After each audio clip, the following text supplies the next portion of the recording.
आज सुबह तुमने यूपीआई से पेमेंट की, बैंक अकाउंट का बैलेंस देखा, स्टॉक मार्केट का ग्राफ देखा या फ़ोन पर कैलकुलेटर यूज़ किया। इन सब में एक चीज़ कॉमन है, ज़ीरो। लेकिन एक सवाल, अगर ज़ीरो कभी एग्जिस्ट ही न करता तो क्या बैंक एग्जिस्ट करते? क्या स्टॉक मार्केट चल पाता? क्या डिजिटल पेमेंट्स पॉसिबल होती?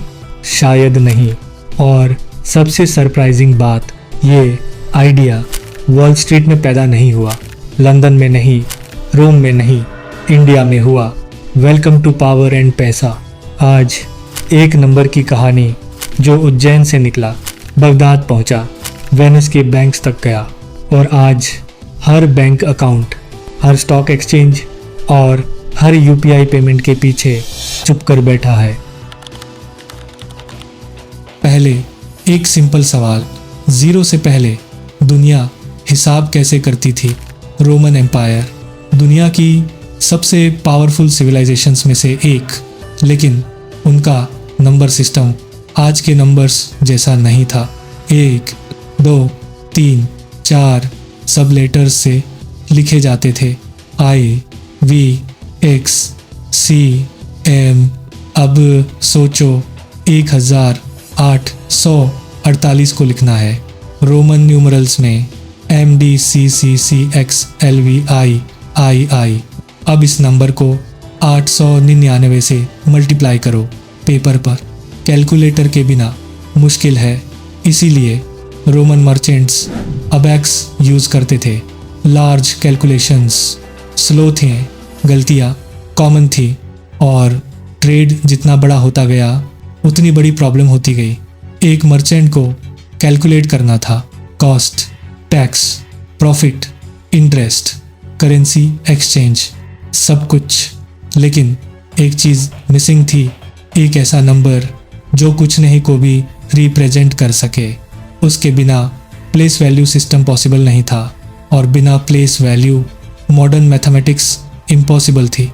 फिर लगभग 1500 साल पहले इंडिया में एक मैथमेटिकल आइडिया आया जो सिर्फ नंबर्स नहीं, पूरी दुनिया का हिसाब बदलने वाला था, शून्य। अब सवाल है, यह ब्रेक थ्रू हुआ कैसे? 5वीं सेंचुरी, इंडिया, उज्जैन। उस वक्त इंडिया दुनिया के सबसे बड़े मैथमेटिकल और एस्ट्रोनॉमिकल सेंटर्स में से एक था। यही काम कर रहे थे आर्यभट्ट। उनका गोल बैंकिंग बनाना नहीं था, उनका गोल था आसमान को समझना, प्लैनेट्स, एक्लिप्सेस, स्टार्स। लेकिन इतनी बड़ी कैलकुलेशंस के लिए एक प्रॉब्लम थी, एक नंबर की पोजीशन उसकी वैल्यू बदल देती है। 3, 4, 5 तीनों में फ़र्क सिर्फ पोजीशन का है और पोजीशन तभी काम करती है जब कुछ नहीं को भी दिखाया जा सके।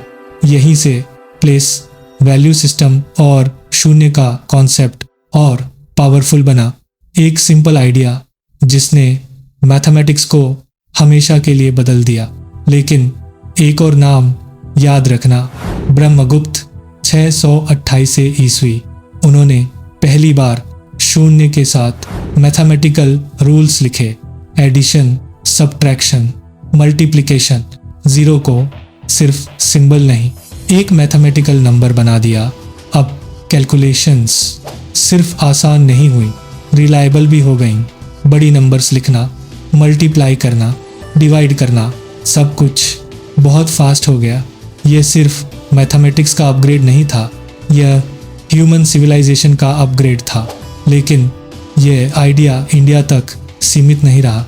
कुछ ही सदियों बाद यह सफ़र करेगा ट्रेड रूट्स के थ्रू एक नए शहर तक, बगदाद, और वहीं से यह पूरी दुनिया बदलना शुरू करेगा।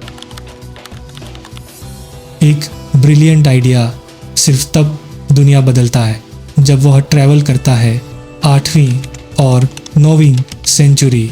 बगदाद उस वक्त यह सिर्फ एक सिटी नहीं थी, यह दुनिया की नॉलेज कैपिटल थी।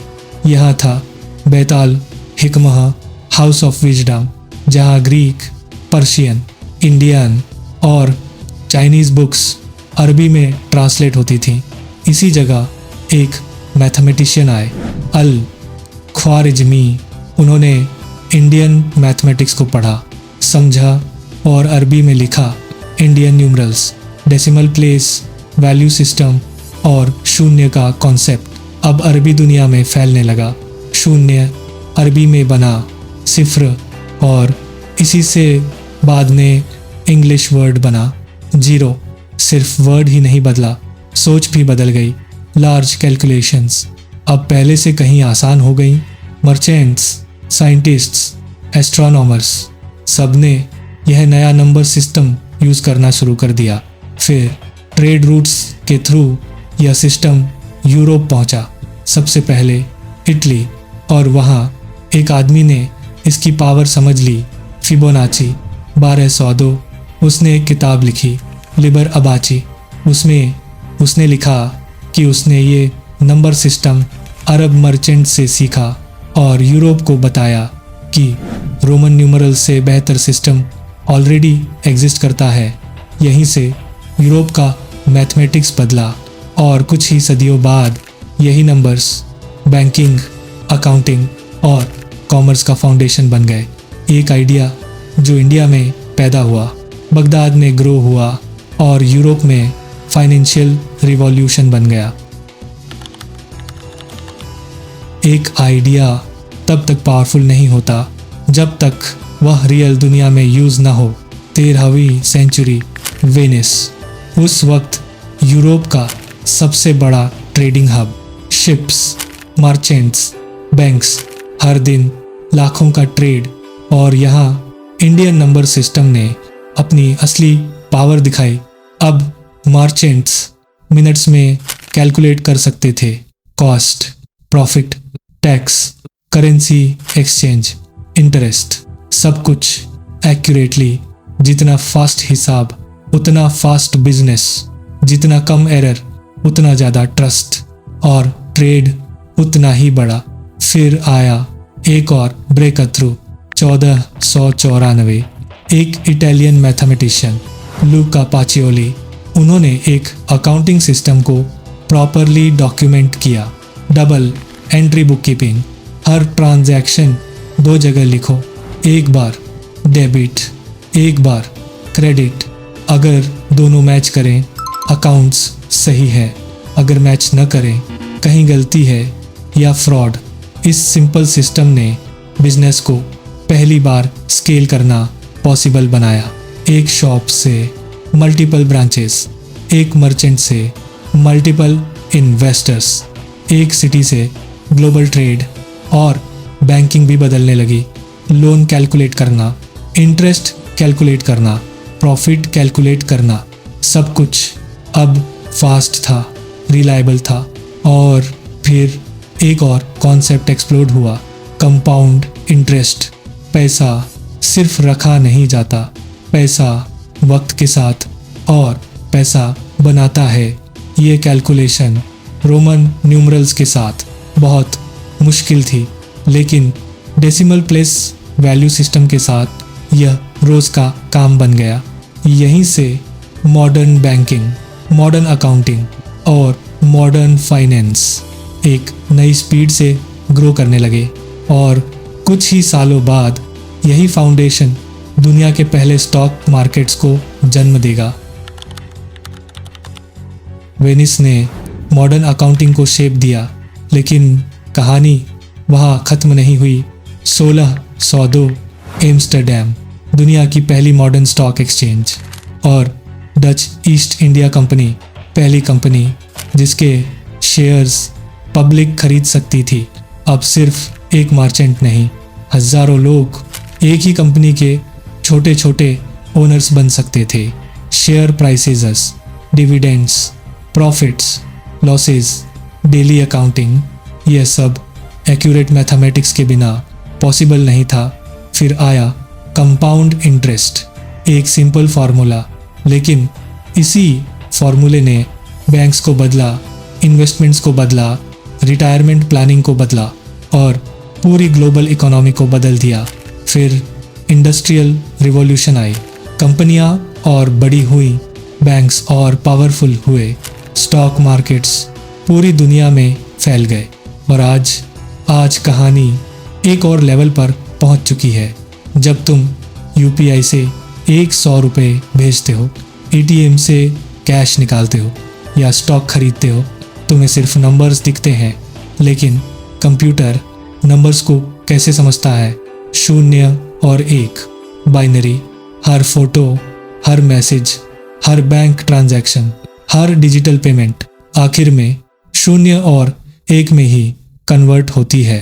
सोचो, एक आइडिया जो 1500 साल पहले इंडिया में मैथमेटिक्स के लिए डेवलप हुआ था, आज हर स्मार्टफोन, हर बैंक, हर स्टॉक एक्सचेंज और हर डिजिटल पेमेंट के अंदर चुप कर बैठा है।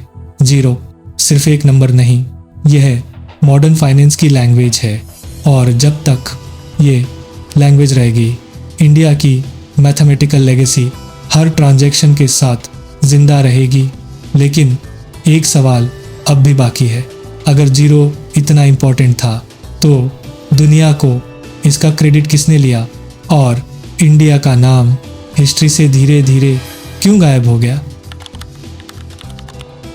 एक इंटरेस्टिंग बात देखो, आज अगर किसी से पूछो मॉडर्न मैथमेटिक्स या फाइनेंस का फाउंडेशन किसने दिया, ज़्यादातर लोग कहेंगे यूरोप, रीनेसा या इंडस्ट्रियल रिवॉल्यूशन। और यह गलत भी नहीं है।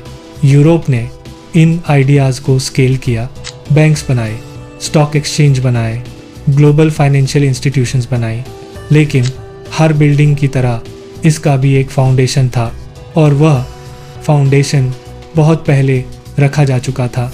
इंडिया में 0, डेसिमल प्लेस, वैल्यू सिस्टम और बाद में बगदाद के स्कॉलर्स ने इसे प्रिजर्व किया, ट्रांसलेट किया और यूरोप तक पहुंचाया। हिस्ट्री में अक्सर इन्वेंटर्स से ज़्यादा सिस्टम को स्केल करने वाले याद रहते हैं। इसीलिए आज हम वॉल स्ट्रीट को जानते हैं, लेकिन उज्जैन को बहुत कम लोग जानते हैं।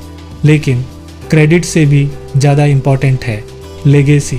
आज जब तुम सैलरी रिसीव करते हो, टैक्स भरते हो, इन्वेस्टमेंट करते हो या यूपीआई से पेमेंट करते हो, हर ट्रांजैक्शन उसी मैथमेटिकल लैंग्वेज में होता है जो हज़ारों साल पहले इंडिया में डेवलप हुई थी। यह वीडियो यह प्रूव करने के लिए नहीं था कि सिर्फ इंडिया ने दुनिया बदली, सिविलाइजेशंस एक दूसरे से सीखती हैं। इंडिया ने मैथमेटिक्स दिया, इस्लामिक वर्ल्ड ने उस नॉलेज को प्रिजर्व और स्प्रेड किया, यूरोप ने उसे ग्लोबल फाइनेंस में बदला और आज पूरी दुनिया उसे यूज़ करती है। हिस्ट्री कभी एक सिविलाइजेशन की स्टोरी नहीं होती, वह आइडियाज़ की जर्नी होती है और उन आइडियाज़ में सबसे पावरफुल आइडिया शायद वह था जो कुछ नहीं से शुरू हुआ। 0